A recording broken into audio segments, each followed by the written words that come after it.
In a small town, there was a struggling street artist named Rayan. He painted portraits for a few coins, but most people ignored him. He lived in a tiny rented room, barely affording food.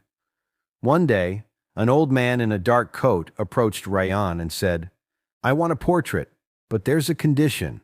You must paint it on an invisible canvas." Rayan laughed. "That's impossible.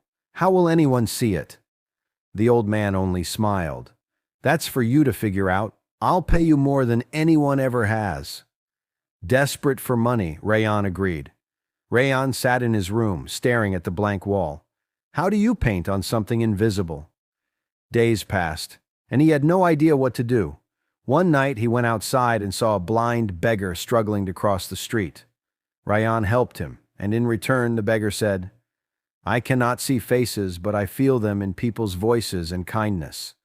That gave Rayan an idea. Instead of painting with colors, he started painting with words. He told stories of people, capturing their sorrows, hopes, and dreams.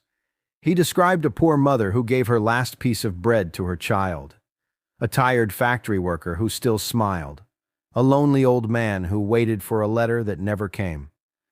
As he spoke, people started listening. The twist. A week later, the old man returned. "Where is my painting?" he asked. Rayan gestured to the silent crowd around him. "Here it is. I painted on their minds, not on a canvas." The old man smiled and revealed his true identity. He was a wealthy writer who had been searching for someone who understood art beyond what the eyes could see. "You didn't just paint a picture, Rayan. You created something people will never forget." He handed Rayan a check big enough to change his life. The hidden moral. The audience never expected Rayan to become successful without painting at all. The moral?